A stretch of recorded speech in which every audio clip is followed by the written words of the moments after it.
जब मैं 10 साल की थी तब ही मेरे माँ की मृत्यु हो गई। तब हमारे रिश्तेदारों ने पिताजी को फिर से शादी करने को कहा, लेकिन तब मेरे पिता ने दूसरी शादी नहीं की। उन्होंने कहा कि अगर मैंने दूसरी शादी कर ली तो सौतेली माँ मेरी बेटी के साथ कैसा व्यवहार करेगी, इसका कुछ अंदाज़ा नहीं है। अगर उसने मेरी बेटी के साथ सौतेला व्यवहार किया तो मैं सहन नहीं कर सकूँगा, इसीलिए मैं दूसरी शादी नहीं करूँगा। फिर उन्होंने ही मेरा पालन पोषण किया। वो सुबह काम पर जाने से पहले मुझे तैयार करके स्कूल छोड़ जाते थे। खाना भी वो सुबह जल्दी उठकर बना लेते थे। वो सुबह 5 बजे उठते, सारा काम खत्म करके मुझे स्कूल के लिए तैयार करते, मुझे नहलाते, फिर मुझे कपड़े पहनाकर मेरी चोटी करते, फिर टिफ़िन पैक करके मुझे स्कूल के लिए ले जाते। उसके बाद मैं अपने बुआ की लड़की के साथ स्कूल से आ जाती। फिर पापा के काम से आने तक मैं अपने बुआ के घर ही रहती।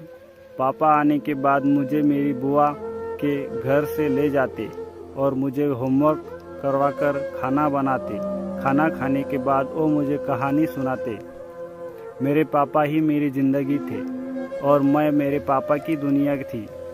इस तरह मैंने अपना स्कूल पास किया और कॉलेज में जाने के लिए तैयार हो गई। मेरे पापा मुझे इस काबिल बनाना चाहते थे कि मैं किसी पर डिपेंड न रह सकूं, हमेशा सेल्फ इंडिपेंडेंट रहूं। यही मेरे पापा की इच्छा थी। फिर मैंने कॉलेज ज्वाइन कर लिया और साथ ही मैंने एक पार्ट टाइम जॉब भी शुरू कर दी, जिससे मेरा कॉलेज का खर्चा मैं ही निकालने लगी। दिन ऐसे ही बीतते रहे। मैं कॉलेज में एक लड़के से प्यार करने लगी थी और वो भी मुझसे प्यार करता था। मैंने इस बारे में पापा को भी बताया था। पापा को इससे कोई एतराज़ नहीं था, क्योंकि वो उनके दोस्त का ही लड़का था। जब हमारा कॉलेज ख़त्म हुआ तो मैंने एक फुल टाइम जॉब शुरू कर दी और जतिन, जिससे मैं प्यार करती थी, वो पुलिस की ट्रेनिंग के लिए दूसरे शहर चला गया।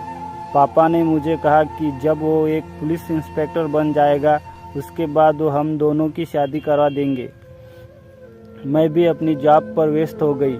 मुझे बचपन से ही गाने का बहुत शौक था, इसलिए पिताजी ने मुझे बचपन से ही म्यूजिकल क्लास लगा दिए थे।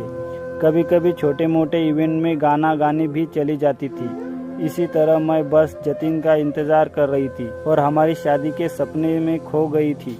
लेकिन किस्मत को कुछ और ही मंजूर था। एक दिन एक लड़का जिसका नाम शिवा था, वो मेरे सामने आया और मुझे एक फूल देकर कहा, मैं तुमसे प्यार करता हूँ, तुमसे शादी करूँगा। मैंने उसको मना कर दिया। मुझे लगा कि अब वो मुझे परेशान नहीं करेगा, लेकिन अब वो रोज़ मुझे परेशान करने लगा। रोज़ वो एक गुलाब लेकर आता, ऑफिस के बाहर ही बैठा रहता और मेरा इंतज़ार करता रहता। मैंने उसको ये भी बता दिया कि मैं किसी और से प्यार करती हूँ, लेकिन उसने कहा, मुझे इससे क्या, मैं तो तुमसे शादी करना चाहता हूँ और शादी करके ही रहूँगा। फिर उसने मेरा हाथ पकड़ लिया। मुझे ये देखकर बहुत गुस्सा आया। मैंने अपना हाथ छुड़ाया और उसको ज़ोर से एक थप्पड़ मार दिया और उससे कहा कि मैं जतिन से प्यार करती हूँ, उसी से शादी करूँगी। उसके बाद मैं वहाँ से चली गई। अगले दिन जब मैं ऑफिस से बाहर आई तो वो सामने ही खड़ा था। उसने मुझे कहा कि मुझे माफ़ कर दो। मैंने कहा कि मैंने तुम्हें माफ़ किया। उसके बाद वो ज़ोर ज़ोर से हंसने लगा और कहा, तूने क्या सोचा, ये शिवा तेरे थप्पड़ से डर गया। तू मेरी नहीं होगी तो मैं तुझे किसी और का भी होने नहीं दूंगा। इसके बाद उसने अपने हाथ में रखी एक शीशी का तेज़ाब मेरे चेहरे पर डाल दिया और वहाँ से भाग गया। मेरा चेहरा उससे बुरी तरह जल गया। उस समय मुझे इतनी जलन हुई कि मैं बता भी नहीं सकती। भगवान इतनी तकलीफ़ किसी को भी ना दे। उसके बाद मुझे मेरे कलीग्स ने जल्दी से हॉस्पिटल में भर्ती किया और मेरे पिताजी को भी बुला लिया। उनकी क्या हालत हुई होगी मैं अच्छी तरह से समझ सकती हूँ। वो मुझे कितना प्यार करते हैं मैं जानती हूँ। मेरा इलाज कई दिनों तक चला। जब मुझे होश आया और जब मैंने अपना चेहरा देखा तो मेरे दुख का अंदाज़ा कोई भी नहीं लगा सकता। मैं इतनी दुखी हो गई।